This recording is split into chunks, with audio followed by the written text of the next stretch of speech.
¿Qué tal? Buenos días a todas las personas que nos están siguiendo en vivo y también a las personas que van a ver este video más tarde a través de las plataformas de YouTube y de Facebook. Mi nombre es el doctor Octavio Valadez Blanco, soy parte del equipo del Instituto Gaia, que nos encargamos de analizar problemas bioculturales como esta pandemia que estamos viviendo hoy. Y hoy tenemos a pues, una de nuestras colaboradoras orgánicas, fundadoras también de este instituto, que es la doctora Jimena González Grandón. Ella es médica, filósofa y experta en ciencias cognitivas por la UNAM. Y el día de hoy queremos hacer esta entrevista justo para analizar un tema en el que ella es, de hecho, experta, que es el tema de la corporalidad, de entender cómo se ha ido desplegando, de hecho, en los últimos años, un conocimiento mucho más complejo de lo que somos como cuerpo. Entonces, pues agradecerte, Jimena, que hayas aceptado esta entrevista. Lo primero que me gustaría preguntarte es, en este momento hay como un discurso médico, epidemiológico, que está enfocado en atender a las personas que tienen una enfermedad, digamos que asociada al virus, puede ser una sintomatología en sus cuerpos en términos de una gripe, ¿no? De los síntomas que están asociados a este tipo de enfermedades.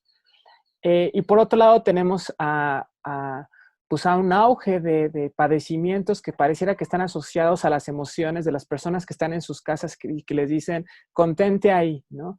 Mantente ahí. Entonces pareciera que hay una separación entre lo que se siente como enfermedad en mi cuerpo y lo que se siente como enfermedad en mis emociones. ¿Cómo poder entender lo que estamos viviendo, esta experiencia del virus, superando esta dicotomía entre emociones y cuerpo? Okay.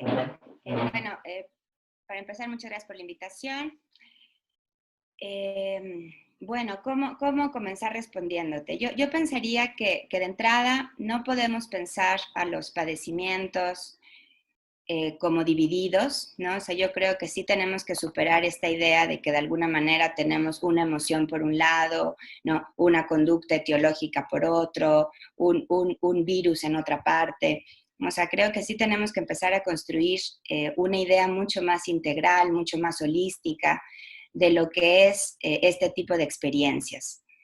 Entonces, ¿esto hacia dónde va? A que, por ejemplo, de una u otra manera, sobre todo dentro de la idea de salud, la idea de tratamientos, de diagnósticos, sobre todo desde los modelos más biomédicos, pues sí se hace esta distinción, ¿no? Se separa la mente, se separa el cuerpo, se separa la sociedad. Pero yo creo que cada vez las disciplinas, las parcelas disciplinarias que han estado desde hace mucho tiempo, sobre todo en el occidente, que en el occidente ahora lo notamos más, pero en realidad si nosotros nos vamos a ver, por ejemplo, cuáles son las guías en el oriente, etcétera, vamos a ver que ahí siempre se ha entendido esta unidad, ¿no? O sea, de que por un lado tienes esta emocionalidad que siempre va a estar organizada, vinculada a todos los demás sistemas que tenemos. Y entonces dejamos de acarrear, de llevar consigo esta idea tan dualista que tenemos de la experiencia humana, ¿no? Ya sea una experiencia de bienestar o sea una experiencia de padecer. Entonces, a mí creo que esa es una buena manera de comenzar esta entrevista, porque así también puedo plantear cuál es mi visión de esta experiencia patológica, de esta emocionalidad, cómo tenemos que dejar de romper, ¿no? De ser tan rupturistas en esta manera de ver la experiencia humana, el cuerpo humano, el dolor humano. Entonces, ¿Cómo podríamos superar esta separación? Es decir, pareciera que la manera en cómo la mayoría de las personas lidiamos con esto es que si tienes un problema emocional, pues vas con el psicólogo. Si tienes un problema, digamos, orgánico, vas con el médico. Vas al hospital y pues el médico te hace unas preguntas sobre tu cómo sientes tu cuerpo, pero difícilmente te pregunta, por ejemplo, cómo estás sintiéndote emocionalmente, ¿no? O sea, en realidad tenemos muy pocos referentes de cómo pensar esto de manera más integrada. No sé si podrías ayudarnos a ver cómo podría ser, cómo podríamos entender primero nuestra propia experiencia de una manera que no se separa. Mira, yo creo que en realidad siempre ha sido así, o sea, como que lamentablemente, o sea, yo por ejemplo cuando estudié medicina, todavía me tocó estudiar la parte más francesa, ¿no? La academia más francesa, en donde se daba mucha importancia al cliné, ¿no? El cliné es la cama, ¿no? La cama en donde está un paciente, un afectado. Entonces, esto es una metáfora, ¿no? O sea, cómo de alguna manera la cama se vuelve importante. ¿Por qué se vuelve importante la cama? Porque ahí es donde hay un sujeto, un agente que tiene un malestar, que tiene un padecer, que tiene una experiencia de...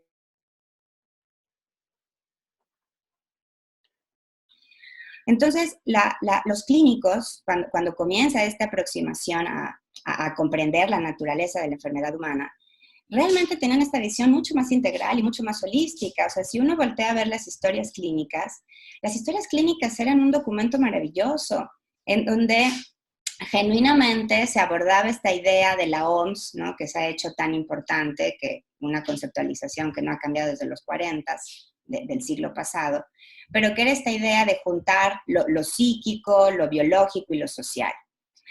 Entonces, en un comienzo, las historias clínicas eran así, o sea, uno se tardaba horas en simplemente plantear cómo se siente el paciente, ¿no? Cuándo se ha sentido así, cuál es ese tipo de experiencia, ¿no? Era un diálogo muy narrativo entre el clínico y el paciente, en donde justamente se trataba a partir de la palabra, porque eso es con lo que trabajamos los médicos, ¿no? Los médicos no hay que olvidar que trabajamos con puros datos interpretativos, ¿no? Tú primero te acercas a un paciente y escuchas todo su discurso, escuchas toda la narrativa de su padecer, y a partir de ahí tú como médico vas construyendo un diagnóstico. Después, obviamente, lo vas a acompañar con algunos otros datos duros, que son los signos, ¿no? Que son aquellos puntos estadísticos que tú también corroboras con la narrativa del paciente. Pero entonces, ¿por qué cuento un poquito esta historia? Porque yo creo que antes era así, ¿no? Y no es un antes tan, o sea, yo estudié medicina hace 15, 20 años, ¿no? Entonces, tampoco creo que sea algo tan añejo, ¿no? Lo que pasó es que, pues empezamos a meternos en este círculo en donde ya no solamente es el proceso de salud-enfermedad, sino que también es el proceso de salud-enfermedad-atención. Y cuando de pronto, pues el momento de la atención, pues se va atiborrado de, pues, falta de tiempo, de institucionalización, de burocratización. Entonces, de pronto, el médico mexicano, por ejemplo, empieza a copiar mucho más el modelo estadounidense de atención de la salud.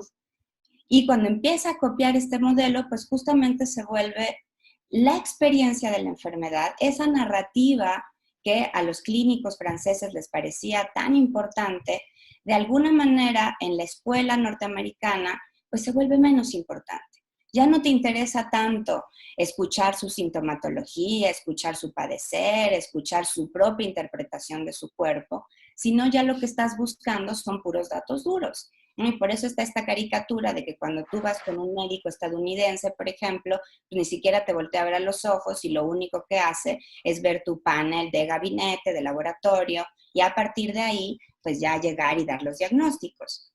Entonces, o sea, obviamente estoy caricaturizando, yo creo que nada es tan así, pero de alguna manera sí hubo esa transición en la atención a la salud, en la cual empezamos por esta falta de tiempo, por esta idea mucho más objetivista del cuerpo humano y de su padecer, ¿no? Justo empezamos a olvidar la palabra padecer, ¿no? Empezamos a pensar en enfermedades, en nosologías, en etiologías, ¿no? En estas causas, ¿no? Por ejemplo, ahora, que estamos preocupadísimos por el coronavirus, ¿no? Como esa causa etiológica, por ese virus, ¿no?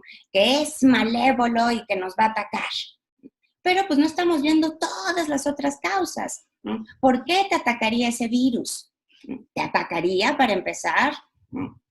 Y justo, ¿y por qué? ¿Y cuáles son todos los otros parte de tu narrativa que podría afectar o no a que ese virus se metiera en tu sistema?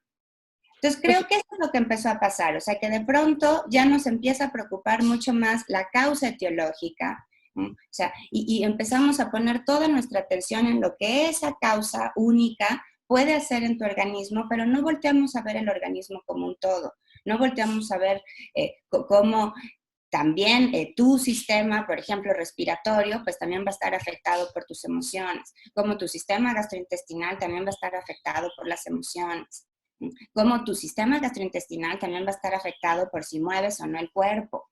De hecho, yo te quería preguntar, porque hay una corriente, digamos, dentro de ciertos grupos, pero también digamos que en el sentido común, de que muchos de nuestros problemas son psicosomáticos, ¿no? Es decir, que somos capaces casi que de inventarnos padecimientos. Y muchas personas están diciendo justo ahora que cuando aparecen todos los síntomas en televisión y en información, empiezan de hecho a sentir que ya están teniendo síntomas de gripe, ¿no? O síntomas asociados al coronavirus. ¿A esto te refieres cuando estamos pensando en esta unidad? Es decir, a que somos capaces o de transformar nuestro cuerpo solamente con nuestros pensamientos. ¿Es esta la idea? Porque es un poco lo que a veces suele estar en el sentido común. De hecho, muchas personas suelen decir que si tú tienes pensamientos positivos, pues vas a poder sentirte mejor. ¿Es así? ¿Es esto a lo que te refieres?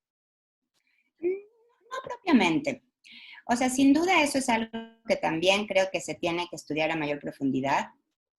O sea, sin duda creo que nosotros podemos afectar muchos sistemas que creíamos completamente inconscientes, por utilizar la nomenclatura freudiana, que es un poquito más coloquial.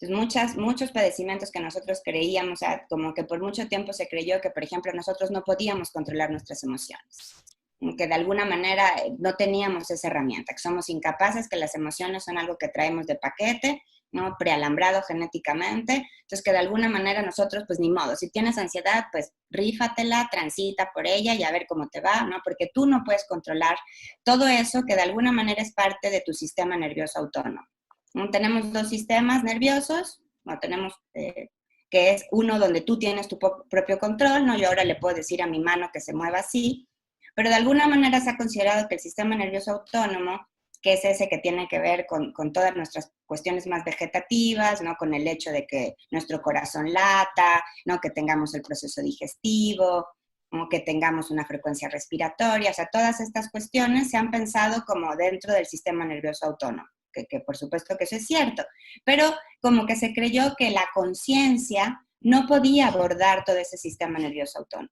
¿no? Por mucho tiempo se ha considerado eso.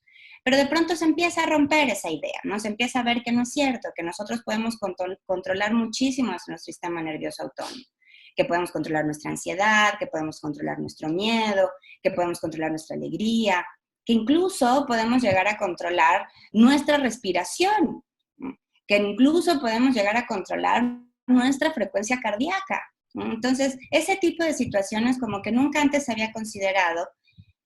Y yo creo que eso se acompaña un poco con todas estas ideas de la psicosomaticidad, ¿no? De cómo tú de alguna manera, con todo eso que no, porque el cerebro es, el sistema nervioso en general, es un sistema que conocemos muy poquito.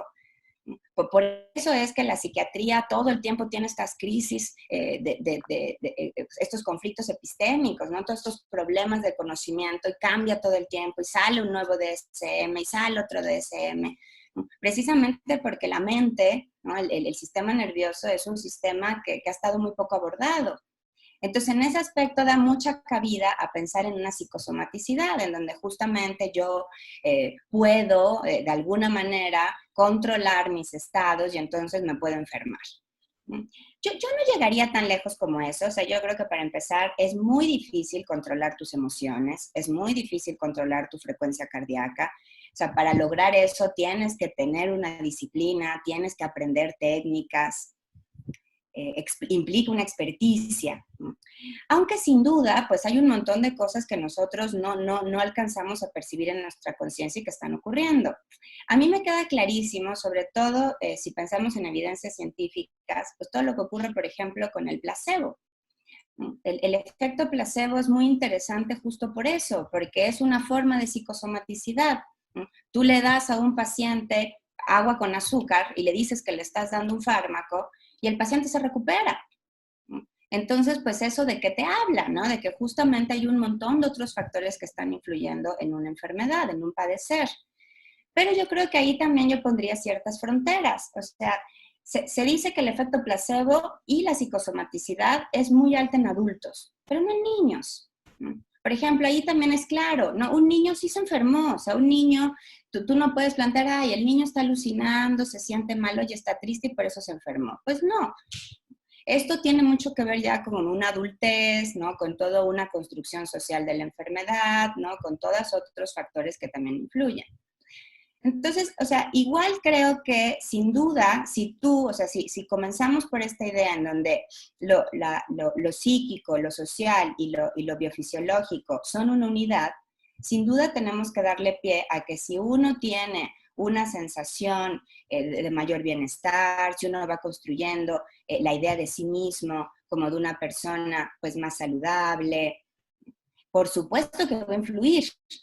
Pero por otro lado, pues necesitamos además una materialidad, o sea, además necesitas comer bien, además necesitas salir a hacer ejercicio, ¿no? Conocerte a ti mismo y conocer cuáles son las ventajas que tiene tu cuerpo, cuáles son las desventajas. Yo creo que si hiciéramos estos, a mí me gusta mucho cuando leo de los jesuitas, por ejemplo, cómo los jesuitas hacían 3 veces al día exámenes de conciencia, ¿no? Entonces, en la mañana, a mediodía y en la noche.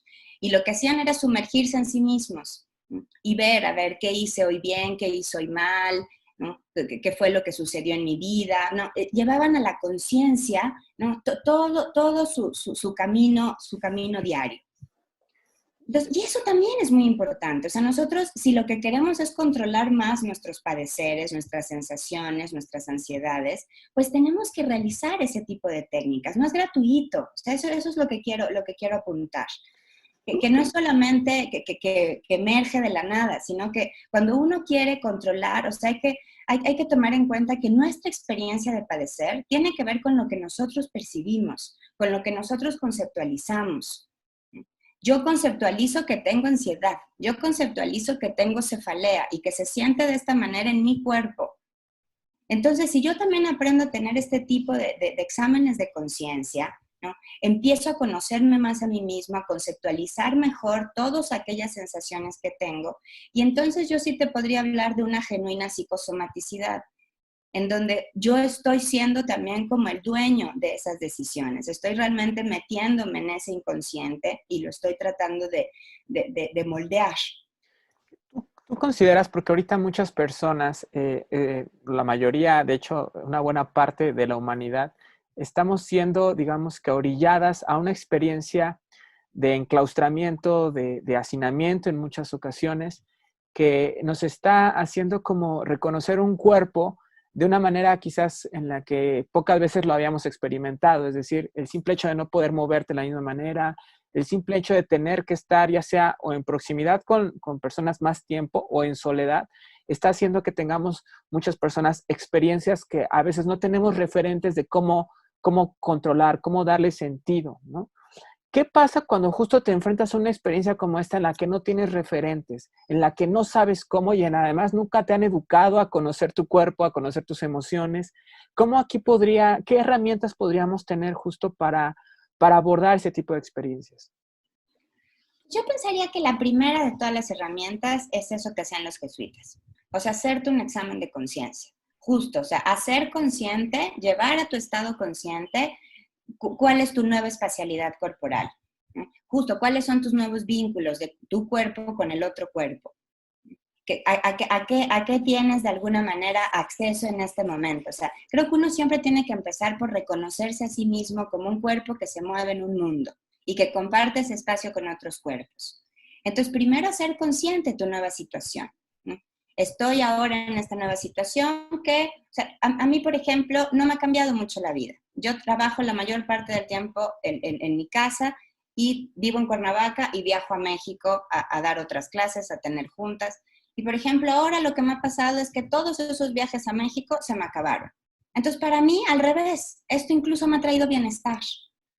¿Por qué? Porque ya puedo hacer casi todo desde mi casa, ¿no? Muchas de las juntas a las que tenía que cruzar, pues toda la autopista para llegar, pues ahora las hago en línea, ¿no? Entonces, en mi caso, por ejemplo, a mí esto me ha beneficiado. Mucho del tiempo que no pasaba con mis hijos ahora lo paso. Entonces, o sea, creo que cada quien, desde su propia historia, desde su propia narrativa, tiene que plantearse qué significa esto que está ocurriendo. Y no solamente dejarse llevar por todo lo que te dicen las redes, por llevo 15 días encerrado en mi casa, o también justo, como dices tú, pues hay cierta gente que quizá justamente está sin nada, entonces eso obviamente pues te da otro tipo de variables. Pero creo que lo importante es empezar desde uno mismo, o sea, empezar dónde estoy yo, ¿no? Yo creo que esa es la primera herramienta, ¿no? ¿Dónde estoy? ¿No? ¿Qué tiene mi cuerpo?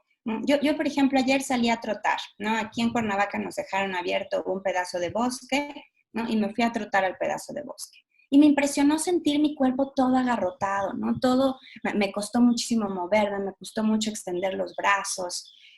Ahí me di cuenta, justamente esto que dices tú, en ese momento percibí, ¿no? Lo agarrotada que he estado, lo pegada que he estado a la computadora, ¿no? O sea, la cantidad de tiempo que he pasado en esta, porque además también eso pasa, o sea, que lamentablemente tenemos que seguir laborando.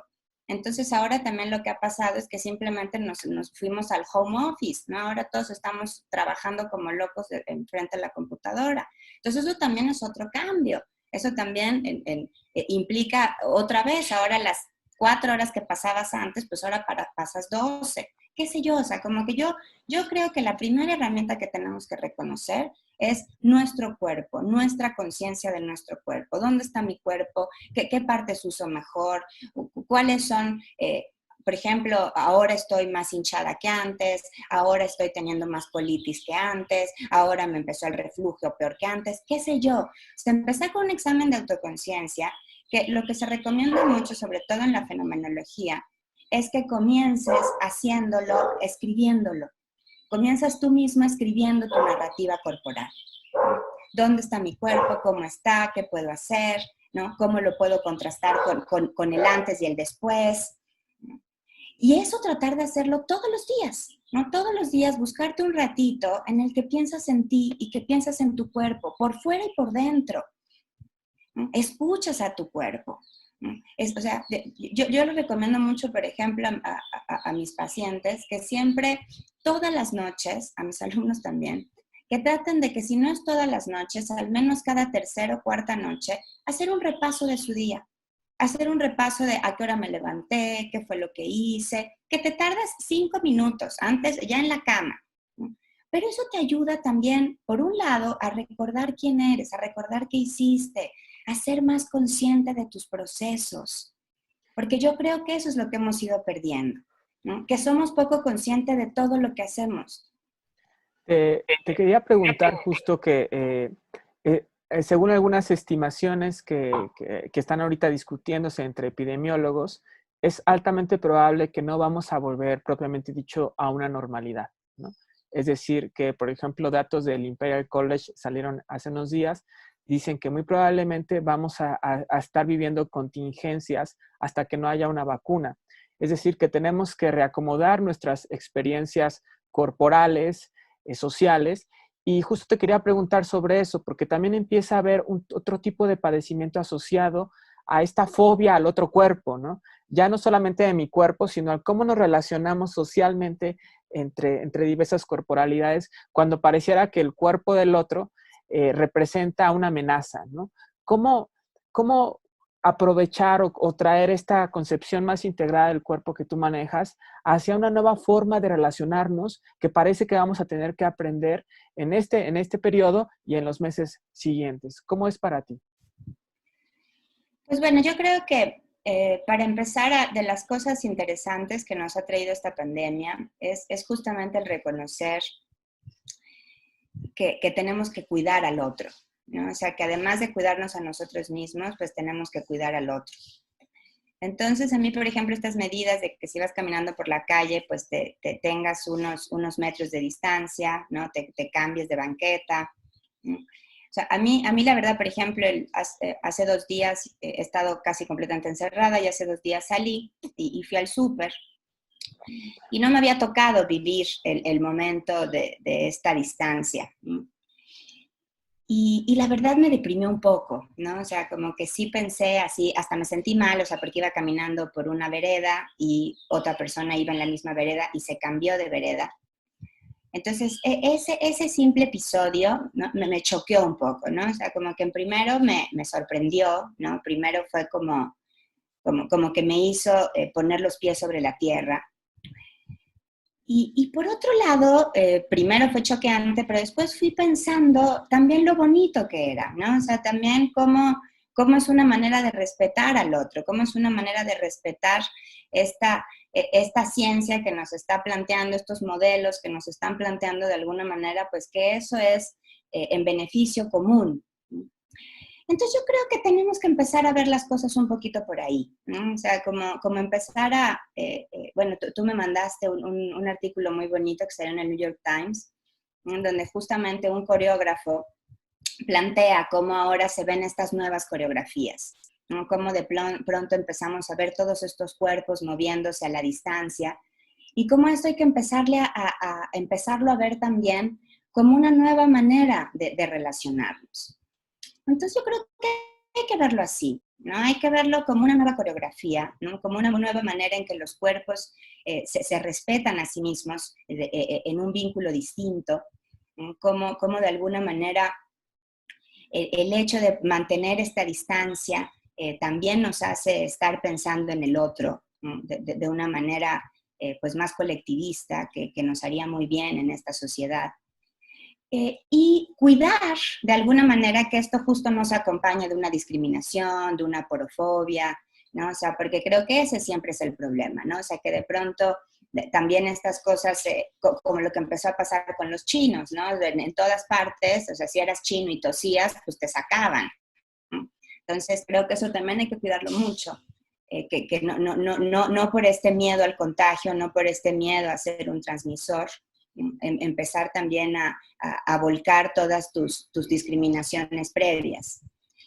O sea, yo lo vería como una nueva oportunidad para crear una nueva colectividad corporal, ¿no? Que justamente empecemos a generar herramientas creativas de cómo me comunico con el otro, ¿no? Cómo beso al otro, ¿no? Cómo tengo relaciones sexuales con el otro, ¿no? Cómo toda esta sensualidad corporal pues tiene que empezar a tener otro tipo de manifestaciones, tiene que empezar a tener otro tipo de expresiones, porque en este momento histórico, pues no podemos mantenernos tan cerca. Entonces, yo lo vería como una nueva oportunidad para plantearnos distintas formas de expresarnos corporalmente a la distancia, ¿no? O sea, como justamente en esto que dices tú, además es un par de meses, creo que puede ser un buen momento pues, para ponernos creativos, pues, en este aspecto. Ahorita tengo otras preguntas, pero quiero decirles a todas las participantes que están ahorita en línea que pueden, vamos a dar espacio para preguntas, pero hay un chat en el que pueden ir también haciendo comentarios y preguntas, los leeríamos en unos momentos y al final haríamos una ronda de comentarios y preguntas. Quería hacerte una pregunta más acerca de la manera en cómo también se está viviendo la saturación de información respecto a esto que está pasando, ¿no? O sea, como un constante anuncio de transformaciones irreversibles que vamos a empezar a vivir la mayoría de las personas y que en países como en Italia, en España y ya también en Estados Unidos están empezando a emerger y a acentuarse, por ejemplo, brotes psicóticos, ¿no? Personas que están terminando en el hospital ya no por una cuestión, digamos, de infección viral, de hecho terminan en un hospital arriesgándose porque es tal la imposibilidad que tienen de lidiar con sus emociones que están llegando a ese nivel. ¿Cómo poder no solamente pensar en que una visión articulada del cuerpo nos puede ayudar, sino también en cómo saber cuándo no podemos, cuándo hay que buscar ayuda profesional, cuándo es demasiado, ¿no? Y evitar de algún modo el hospital, porque paradójicamente ahorita el hospital se convierte en un espacio de mucho riesgo, ¿no? ¿Qué hacer cuando somos desbordados? Cuando parece que no hay capacidad, por ejemplo, de establecer un mecanismo de conciencia, ¿no? porque al contrario, estamos totalmente desbordados. ¿Cómo podría ayudarnos entonces desde tu perspectiva más integrada del cuerpo, a tener herramientas para lidiar con estos momentos? ¿Estás ahí, Jimena? Sí, pero te escuché un poco raro al final. Ah, sí, pues ¿Tú me básicamente escuchas bien? sí, sí te escucha. Bueno, también se escucha un poquito borroso de repente, se está trabando, de hecho, tu video. Este, a ver si quieres hagamos una prueba. Eh, ¿Me escuchas bien? Ahorita sí te escucho, adelante. Hola. Ok. Bueno, por lo que te alcancé a comprender, mira, yo creo que esto es parte también del mismo autoconocimiento y por otro lado también del autocuidado, ¿no? O sea, yo soy una promotora de que si justamente empezamos a tener mejores herramientas de autoconocimiento, también podemos entender mejor cómo podemos cuidarnos a nosotros mismos y no depositar todo el cuidado de nuestra salud en las instituciones, ¿no? En el médico, en aquel que de alguna manera también es otro. Pero obviamente esto tiene sus límites, ¿no? O sea, también en este mismo autoconocimiento que uno va generando de sí mismo, pues también tienes que empezar a darte cuenta cuando ya no puedes con tu propio autocuidado y necesitas la ayuda de alguien más. Entonces, de alguna manera creo que todo está un poco vinculado. O sea, tienes que primero conocerte a ti mismo, volverte a vincular, volver a entender que tienes un cuerpo y que ese cuerpo no solamente lo tienes que recordar cuando te molesta, sino también recordarlo cuando está en bienestar para que justamente sepas contrastar entre uno y otro estado. Entonces yo por eso creo que esa es la primera herramienta fundamental que uno tiene que desarrollar, o sea, el conocerse a sí mismo, conocer, cuidarse, ¿no? Y esto es larguísimo, o sea, justo esto lo decía Sócrates. O sea, Sócrates cuando planteaba esta idea de cuídate a ti mismo, conócete a ti mismo, pues justamente tenía que ver con eso. En la tradición filosófica, los estoicos, los epicúreos, hay muchísimas corrientes que justamente se forjaron en esta idea del autoconocimiento y el autocuidado. Entonces, justo por eso es que no me parece una novedad, ¿no? Pero sí creo que a veces cuando te sientes desbordado, sí, porque eso es muy interesante. Cuando pensamos, por ejemplo, en la ansiedad se considera un trastorno de salud mental.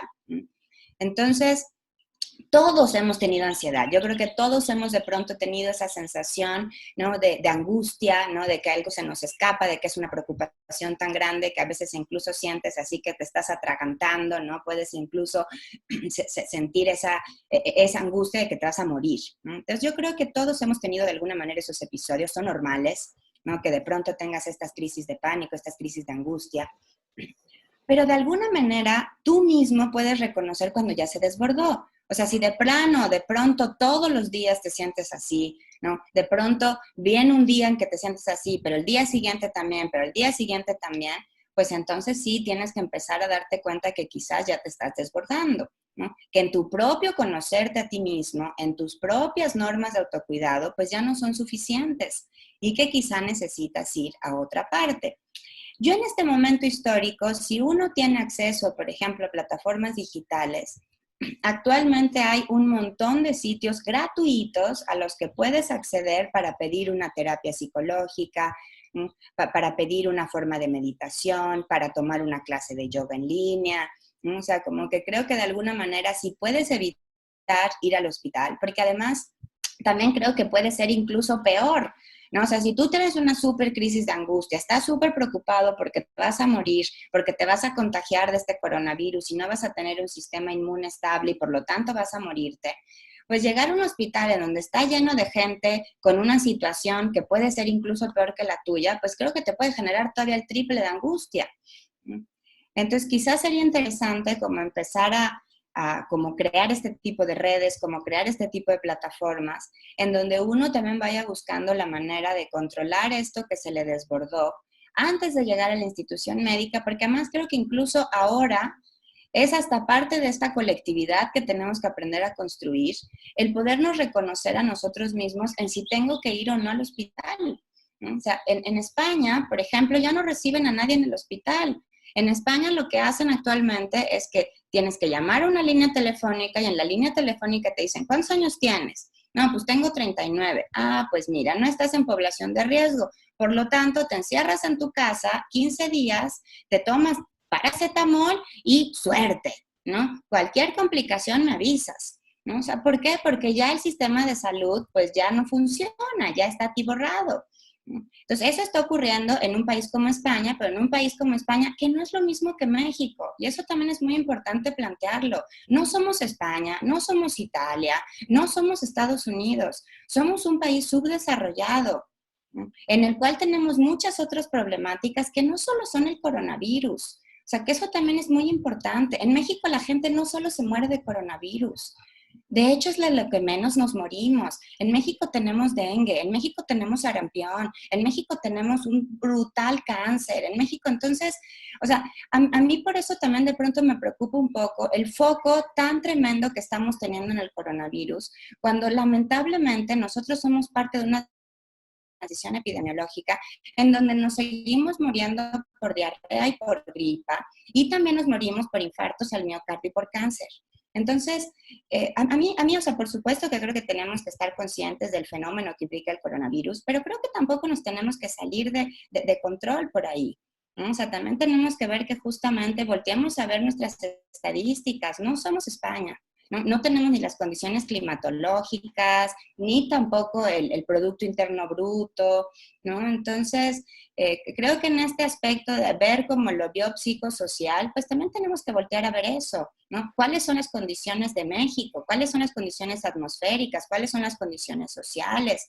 ¿No? Porque suena súper bonito, quédate en tu casa, pero ¿cuánta gente se puede quedar en su casa? ¿Cuánta gente vive el día a día? ¿No? Y incluso a mí eso me ha sorprendido el día que salí a la calle, ¿no? Pues vi cómo la gente que está vendiendo sus tamales, ¿no? Pues tiene ahí su P95 vendiendo sus tamales, con sus guantecitos, ¿no? ¿Por qué? Pues porque la gente tiene que salir también, ¿no? Entonces... De hecho, es lo que te quería también preguntar, y es, cuando tú hablas de herramientas, a veces estamos pensando ahorita en, ¿estás ahí, Jimena? Ah, sí. Cuando hablas de herramientas ahorita que pudiéramos disponer cuando nos desborda esta situación, pensamos mucho en términos emocionales y en personas que tienen acceso, por ejemplo, a Internet, que están... Pero efectivamente quisiera ahorita que, antes de pasar a las preguntas, que pudieras hablar de esas personas que de hecho no tienen acceso como, no es que estén conectadas a Internet, es más, no es que estén en cuarentena, tienen que ir a trabajar, no es que tengan acceso a Internet, y no es que también conozcan de muchas herramientas sofisticadas para poder conocerse, para poder lidiar. Eh, a diferencia de otras personas que tienen acceso a Internet, que tienen a veces experiencias, por ejemplo, de meditación, etcétera, qué tipo de herramientas podría haber al acceso de manera muy, digamos que fácil para un amplio sector de la población para lidiar con esta cuestión, por decirlo de modo, psicobiosocial, ¿no? ¿Cómo le decías tú? Esta articulación, pues, entre lo psicológico, lo biofisiológico y lo social. ¿Qué tipo de herramientas accesibles fuera del Internet consideras que podrían ayudar a lidiar con estas situaciones? Pues es que justo lo que planteo, o sea, los exámenes de autoconciencia, pues no necesitas internet, necesitas tu propia subjetividad y sumergirte en ella, ¿no? O sea, yo creo que hay técnicas de respiración, o sea, por ejemplo, la ansiedad es, en términos muy fáciles y sencillos, es una crisis en donde tu sistema simpático, que es el sistema de la huida, ¿no? Es el sistema que se despierta cuando estás huyendo del tigre, ¿no? Que acelera tu corazón, ¿no? Que evita tu digestión, ¿no? Que hace que se vaya toda la sangre a tus extremidades para que puedas correr, ¿no? La ansiedad tiene que ver con ese sistema, ¿no? Tiene que ver con ese sistema en donde se activa tu cuerpo, ¿no? En donde se acelera tu cuerpo. Entonces, lo que tú tienes que aprender a hacer es desacelerar tu cuerpo. Entonces, la primera técnica más sencilla del mundo para hacer eso es respirar, ¿no? Es aprender a respirar.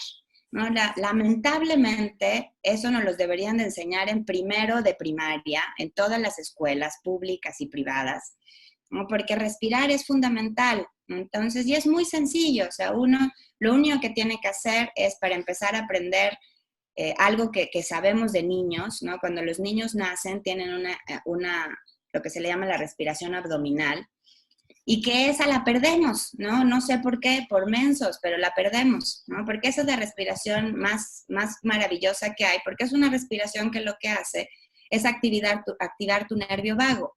Y lo que hace el vago es justo lo opuesto a lo que hace esa respuesta de huida, ¿no? Te baja, te relaja, ¿no?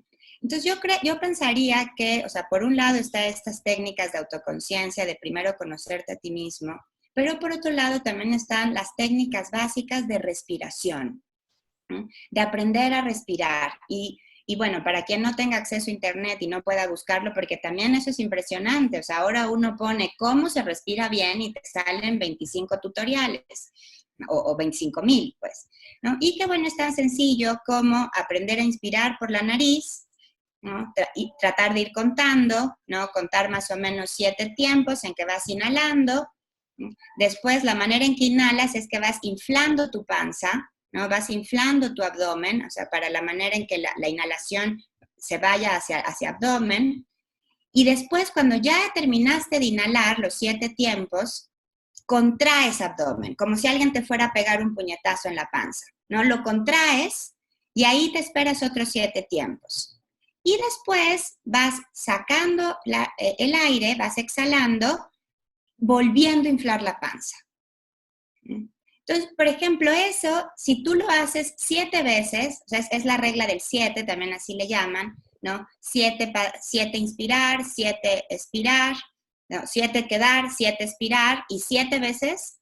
Eso, por ejemplo, es una de las maneras en que tú puedes controlar ese momento crítico en el que tú sientes una manera de ansiedad. Y es súper fácil, lo puede hacer justo el tamalero, lo puede hacer el académico, lo puede hacer el del supermercado, ¿no? Y te tardas eso, estás 5 minutos en que te tomas tu espacio, te respiras, te relajas, ¿no? Además, eso también te sirve mucho para llevarlo a la conciencia. Otra vez, cuando tú estás contando, ¿no? Cuando tú estás 1, 2, 3, ¿no? Mentalmente, también es una manera en que tú empiezas como a despistar a tu sistema consciente, ¿no? Como que le empiezas a llevar cuestiones de la inconsciencia a lo consciente, ¿no? Y te quitas un poco de la preocupación, ¿no? De eso que te preocupa, ese coronavirus que te va a matar, ¿no? Te lo quitas un ratito de los frontales, ¿no? Te lo quitas un ratito y ya no piensas en eso.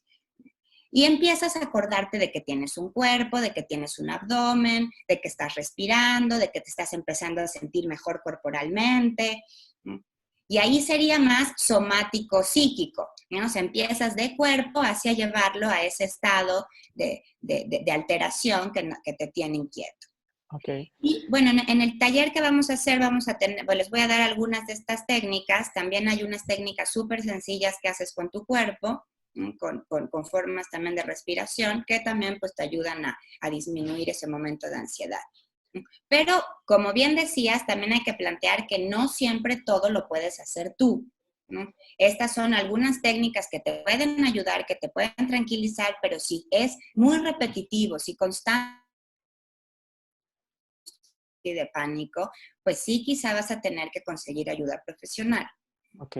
Mira, vamos a leer los comentarios que han hecho en el chat para que puedas responder y después abriremos el micrófono para quien quiera hacer preguntas y comentarios muy concretos. Les pedimos que vayan pensándolas si tienen algún comentario o una pregunta muy, muy concreta. Entonces, dice Patricio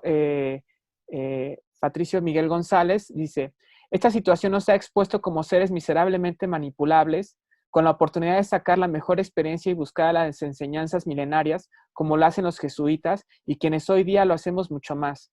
Para ello es real que no es nada fácil, pero cuando se comprende, ahí está lo que muchos llaman iluminación. ¿Qué sugiere, doctora, para este grupo y que de este grupo salga a nuestra humanidad familiar o grupo familiar y hoy tan íntimo y de ahí a los demás? ¿Será posible salir, me imagino, de esta crisis siendo mejores? Esa es una de las preguntas. La otra, te la digo de una vez, que solo son 2. Dice Nora Morales, A mí me gusta la perspectiva de Jimena de que en realidad las herramientas las tenemos en nosotros y que son tan sencillas como respirar. Y una posición relativa de que importa tanto el individuo y su cuerpo como con lo global. ¿Quisieras hacer algunos comentarios de estas? Bueno, muchas gracias a Patricio y a Nora por sus comentarios. Yo también considero, Nora, que sí, que nosotros tenemos un montón de herramientas que no reconocemos y que debemos de empezar a reconocerlas. Creo que es una de las, como de los objetivos primordiales que deberíamos de tener en nuestra vida, pues, o sea, este conocimiento, este autocuidado. Pero, repito, siempre con sus límites, ¿no? O sea, también por supuesto que hay que cuidarse a nosotros mismos, hay que vernos, mirarnos, observarnos, olernos, tocarnos, ¿no? O sea, yo por ejemplo, a mis alumnas en la Facultad de Medicina, siempre les pregunto así de, ¿y ustedes cuándo se han visto su vulva? ¿Qué tanto conocen su vagina? ¿Mm? ¿Han utilizado un espejo para reconocerse? No, y todas primero se asustan de, ay, la doctora, ¿no?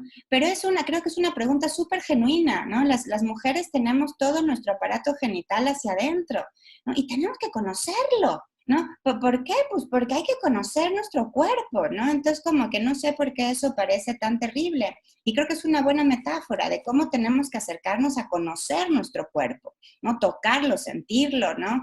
Conocer nuestro bienestar, conocer nuestro malestar.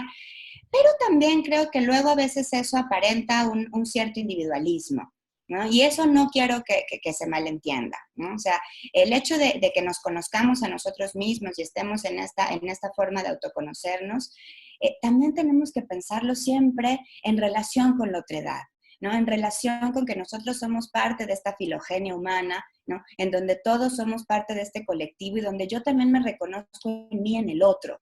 O sea, eso también verlo un poquito como esta metáfora de las neuronas espejo, ¿no? Como uno siempre también se está reconociendo en la otredad, en la imitación. Entonces, en ese aspecto creo que, como pregunta Patricio, también tenemos que utilizar esta crisis para reconocernos en nosotros mismos y en la otredad. Y por supuesto que salir de esto beneficiados.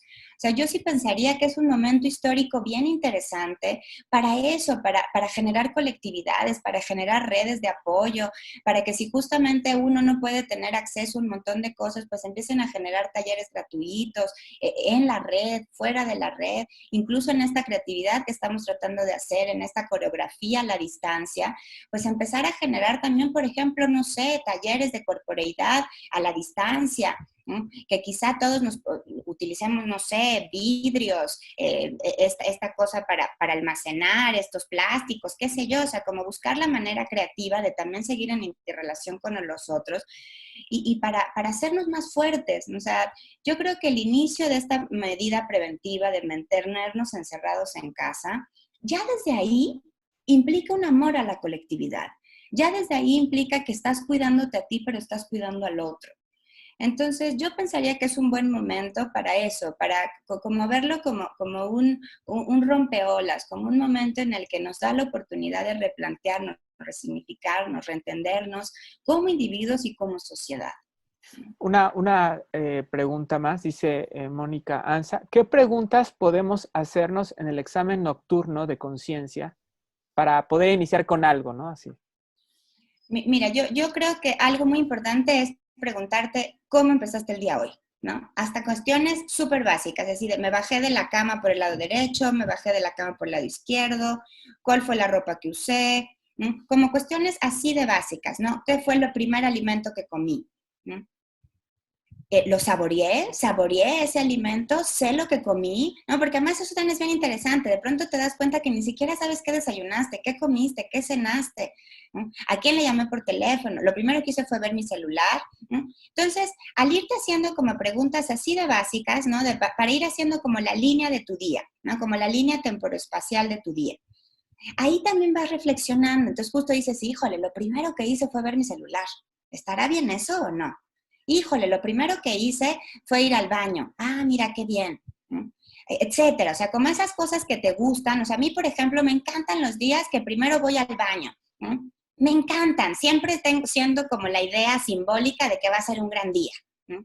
Entonces, eso a mí me gusta, ¿no? Pero cada quien, ¿no? Ahí es donde está esa individualidad también, ¿no? Cómo cada quien va a ir viendo su propia sensorialidad, su propia corporidad en esas autopreguntas que se hacen. Ok. Gracias, Jimena. Vamos a hacer entonces una ronda de preguntas, repito, breves, concretas. Si son comentarios, también les pedimos que sean breves y concretos. Si se extienden, voy a tener que moderarlos un poco. Pero adelante, abrimos el micrófono. Hola, buen día. ¿Me escuchan? Adelante. Sí, adelante. Hola, buen día. Bueno, primero felicitar a la doctora Jimena y desde luego al doctor Octavio por la iniciativa. Me parece estupenda. Y yo me interesó mucho lo que comentó la doctora Jimena, que para ella está mejor justamente el no salir, no trasladarse, y entonces nos mete en la dinámica de hay que estar más tiempo en casa. Y bueno, yo comparto con ella, mis actividades son híbridas, presenciales y en línea, estoy habituado a trabajar, pero también eso me ha llevado a organizar mis formas de trabajar, ¿no? Yo tuve que adquirir una pequeña mesita para trabajar con el equipo de cómputo de pie, no todo el tiempo sentado, utilizo micrófonos inalámbricos, me muevo, y bueno, y por otro lado también ha habido imágenes de todo el mundo donde los animalitos ya se mueven por la ciudad, ¿no? Ya el mundo me parece que nos está también pidiendo un respiro y hay evidencias de ello, ¿no? También somos muy egocéntricos. Hablamos de nosotros mismos, pero hay un entorno, hay algo alrededor, y creo que no vamos a ser los mismos, ¿no? Esto nos va a llevar a una dinámica de aprender a trabajar en casa con otras herramientas, y creo que se tendrá que generar un esquema distinto, una dinámica diferente para pensar también en el planeta, ¿no? Entonces, creo que estas iniciativas nos invitan a replantear también el movimiento y el conocimiento del cuerpo y con los demás, estando justamente en casa, ¿no? ¿Qué nos propone la doctora Jimena para aquellos que de alguna manera estamos habituados y también tenemos que cuidarnos porque estar mucho tiempo sentado no va bien? ¿De qué manera cuidarnos, protegernos y cuidar al entorno y desde luego permitir que el planeta respire, ¿no? Tenemos que convencer a este sistema económico capitalista que está obligando a las personas a que vayan a trabajar y se pongan, ¿no? Es por ahí nada más. Muchas gracias. Si me puede hacer algún comentario, será estupendo. Muchísimas gracias, José Antonio. Pues sí, yo concuerdo contigo, ¿no? O sea, también el problema es que esto no es benéfico para todos, ¿no? O sea, justamente para mucha gente, pues el capitalismo salvaje hace que tengan que ir a arriesgar su pellejo todos los días, con coronavirus y sin coronavirus también. Pero sí, esto que dices tú, por ejemplo, se supone que uno no puede pasar más de 40 minutos sentado, ¿no? O sea que incluso hay una aplicación que ahora puedes bajar en tu teléfono, si tienes acceso a eso, en donde cada 40 minutos suena una campanita, ¿no? Y que te dice stand up, ¿no?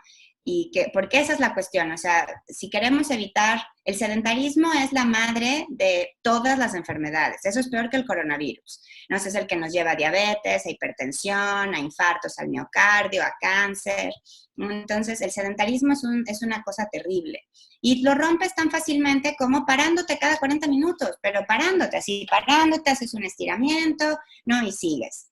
Entonces yo creo que, por ejemplo, adoptar ese tipo de medidas que ahora se vuelven todavía más clave porque estamos viviendo mucho más en la virtualidad y para dejarlas después, o sea, a mí también esas de las cosas que me encantarían, o sea, que ahora muchas cosas que podemos hacer en la virtualidad, pues ya se queden en la virtualidad, ¿no? Que esos sean de los cambios que promovamos, porque además quedarte en la virtualidad implica no gastar gasolina, no hacer un montón de otras cosas, no arriesgar tu pellejo, no hacer, o sea, qué sé yo, o sea, como que ver las cosas buenas que tiene el quedarte en casa. Y por otro lado, o sea, a mí algo que me angustia un poco es la falta de contacto, ¿no? Yo soy muy promotora del tacto, del tocarse, de todas esas cosas. Entonces, a mí, por ejemplo, me preocupa la gente que está sola, ¿no? O sea, la gente porque yo, por ejemplo, estoy encerrada aquí con mis hijos y mi marido, ¿no? Entonces, pues sea como sea, estamos todos papapachándonos y tocándonos y dándonos cariño, ¿no? Pero ¿qué pasa con esa gente que está sola?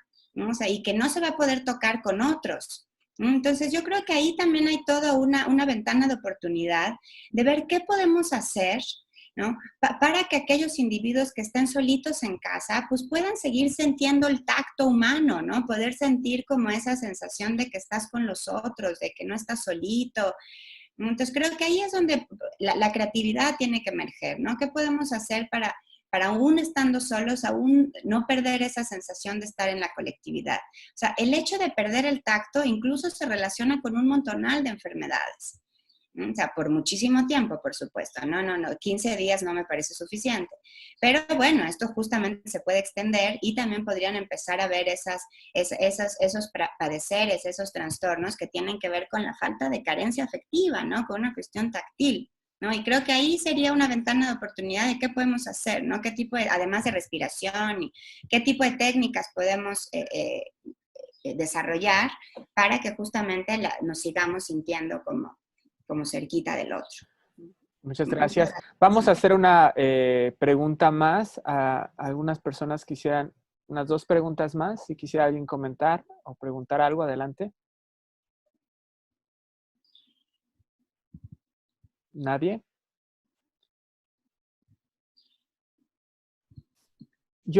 Adelante, Nora, sí. Hola. No te vemos, Nora. Start video. A ver.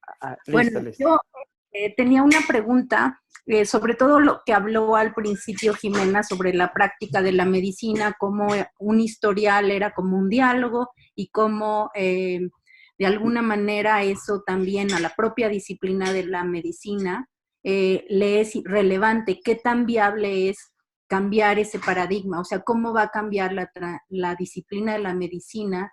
Inclusive ahora es difícil que te vengan a ver, ¿no? Los doctores, pero sí hay algunos doctores que te van a ver a tu casa. Entonces eso está cambiando, la disciplina de la medicina se ve afectada por este virus. Entonces, ¿cómo crees que eso se está dando y si está cambiando esa posición en la medicina? Gracias. Muchas gracias, Nora. Yo pensaría que ese tipo de cambios iban a ser más coyunturales, ¿no? O sea, supongo que esas cosas van a suceder en este pequeño momento histórico, pero también, otra vez, pues va a depender la clase social a la que pertenezcas, ¿no? O sea, los médicos del Seguro Social no van a tu casa, ¿no? O sea, ni ahora ni antes, ¿no? O sea, los médicos que pueden hacer eso pues, son los médicos de la medicina privada. Y que ahora quizás se haga más, pero tampoco estaría tan segura, o sea, porque obviamente es eso, pues, a los que tienen el acceso de poder pagar una consulta privada, porque eso obviamente aumenta muchísimo el costo, ¿no? Pero, por ejemplo, se están haciendo cosas interesantes, o sea, lo que se hizo en la UNAM, de que ahí se está haciendo la prueba gratuita, ¿no? Para justamente empezar a ver qué tanta gente tiene o no tiene la enfermedad. También valorando que esa prueba tiene un 60% de falsos positivos, ¿no? O sea, nada más para dejarlo ahí, ¿no? Entonces, no lo sé, yo no creo que esto cambie tanto, la verdad. O sea, yo ahí sí creo que soy mucho más conservadora, ¿no? O sea, lamentablemente yo creo que esto, lo donde más nos va a perjudicar es a nivel económico. Y yo esperaría que a donde vaya hacia eso, hacia generar mayores colectividades, a hacernos más conscientes de nuestros procesos, de todo lo que ocurre cuando salgo de mi casa, ¿no? O sea, creo que para mí eso ha sido bien interesante, ¿no? O sea, por ejemplo, darme cuenta todo lo que pasa cuando salgo de casa, ¿no? Y todo lo que no pasa cuando me quedo aquí, ¿no? Entonces, yo pensaría que la transición no va a ser tan grande, la verdad. O sea, que las cosas van a seguir más o menos igual en cuanto a la atención médica, ¿no? O sea, porque además, por ejemplo, ahorita si uno va a un hospital, o sea, mis amigos que están en hospitales, pues están atiborrados de chamba, ¿no? Porque pues tienen el coronavirus más todo lo demás, ¿no? O sea, porque el mundo sigue, ¿no? Entonces, y pues los pobres están como locos, ¿no? O sea, están en una crisis de ansiedad justamente, en una crisis de no saber para dónde voltear, ¿no? Porque además pues también tienen miedo de infectarse, tienen miedo de contagiarse, ¿no? En España, por ejemplo, ya van 5 médicos muertos, ¿no? Entonces, pues esas cosas sí preocupan, ¿no? De hecho, yo quería preguntarte, porque en nuestra red, digamos que más cercana a esta iniciativa, hay también enfermeras, hay también médicos, pero también hay, por ejemplo, promotores de salud, trabajadoras sociales, de algún modo, otros actores que pueden ser relevantes, quizás, no sé cómo lo veas tú, en este abordaje mucho más integral del padecimiento, ¿no? Y pongo un ejemplo, una de las participantes del diplomado de cáncer que organizamos es trabajadora social y justo lo que ella decía es de que inclusive a veces las psicólogas de los hospitales, que en teoría tienen que hacer como una valoración, digamos que del sujeto, de los pacientes, van con las trabajadoras sociales porque a veces lo que hace la trabajadora social a veces sin opción, porque es lo que están lidiando, es analizar como la situación integral del afectado, ¿no? En donde está su familia, en donde está las emociones, etcétera. ¿Cómo consideras que justo desde un campo de experticia o de profesionales de la salud podrían, sin embargo, sí, iniciar procesos de capacitación donde esta visión más integrada del cuerpo podría dar, de algún modo, quizás nuevas herramientas, a lo mejor no médicas, no el médico, sino que el propio trabajador social o la propia psicóloga o psicólogo en un hospital puedan complementar lo que el campo de enfermería y de cuidados intensivos no puede hacer, ¿no? ¿Cómo la ves tú el trabajo de formación y de capacitación del trabajador de la salud en este momento? O sea, eso me parecería maravilloso que ocurriera, pero pues en términos temporales, pues ¿a qué hora? ¿No? O sea, como que creo que tomar ese tipo de capacitaciones, o sea, porque esa es la cuestión de este hecatombe que ha implicado la pandemia, ¿no? Que todos estamos en la pandemia, ¿no? Entonces, y justo, pues no se están reconociendo un montón de otras cosas, no se está pensando en toda la ansiedad que esto provoca, no se está, o sea, como en cuanto a la atención de salud me refiero, ¿no? O sea, porque además, por ejemplo, la UNAM, que recibe mucha gente con crisis de ansiedad y eso, en su departamento de psiquiatría, pues se cerró, ¿no? Muchos de los lugares que seguían recibiendo este tipo de cosas, pues también están cerrados en este momento. Entonces, por supuesto que me parecería maravilloso que esto fuera más integral, o sea, porque además, o sea, lo interesante sería que el trabajador social, que la enfermera, que el promotor de la salud trabajaran en equipo con los médicos, ¿no? Y eso lo veo poco probable, o sea, en la realidad, por supuesto que es un ideal regulativo y sería maravilloso que eso ocurriera y que se trabajara en equipo y mira, tú ve la parte clínica, tú hazle la historia. O sea, por ejemplo, yo les contaba esta pequeña historia a la que hizo alusión Nora, porque ahora hacemos algo que se llama el SOAP, ¿no? O sea, en vez de hacer una historia clínica, lo que uno hace con un paciente es un SOAP. ¿Qué significa eso? O sea, cada una de las P, S o A, P, es P, padecimiento, O, objetivo. O sea, ya todo lo que era una historia clínica, que eran 25 páginas, ahora se hace un solo cuadrito en donde pones las cuestiones más relevantes. Y a eso se ha reducido el contacto médico-paciente, ¿no? Entonces, por supuesto que sería maravilloso que ese SOAP pues se extendiera a llevarlo a hacer historias clínicas completas y que si no lo va a hacer el médico, justamente tuviera a su mano derecha. Pero a lo que voy es que eso no funciona gran cosa si la trabajadora social lo hace, si el promotor de la salud lo hace, cuando ellos no le van a informar al médico. Entonces el médico va a seguir sin tener una noción de unidad psicosocial y biofisiológica de la enfermedad. ¿Sí me explico? O sea, como que entonces seguimos partiendo esta unidad en distintos cachitos. Sin duda estaría padrísimo porque sea como sea, pues al menos el paciente pues se va a ir con esta idea de que alguien lo escuchó, de que alguien, pero es difícil que la trabajadora social, el promotor, etcétera, pues se lo cuente al médico. O sea, yo creo que eso sería lo interesante, o sea, que pudiéramos crear equipos de atención, en donde en ese equipo de atención, pues justo todos estuviéramos involucrados, todos hiciéramos nuestra chamba, pero después también todos platicáramos en conjunto, ¿no? Porque si no, entonces pues sigue siendo una cuestión particionista, ¿no? O sea, ese es como mi punto. Bueno, pues vamos cerrando la entrevista. Simplemente, si quisieras comentar un poco del taller que vas a dar más tarde, hoy a las 5, de 5 a 7, una primera sesión y una segunda sesión también la próxima semana, a la cual los participantes que están ahorita en línea están invitados. Es un taller libre y con el cual queremos justo que no solo quede en la entrevista, sino que haya el despliegue como más detallado de algunas herramientas que podríamos implementar en nuestra vida más cotidiana, ¿no? Entonces, si quisieras hablar nada más un poco de en qué va a consistir el taller, Jimena, para ir cerrando. Sí, claro que sí. Voy a hablarles un poquito de cómo podemos ver la ansiedad dentro de esta idea más unificacionista. Y también voy a darles algunas técnicas súper sencillas, ¿no? De técnicas de una cuestión que se llama la terapia somática, cómo de lidiar con la ansiedad desde tu casa, ¿no?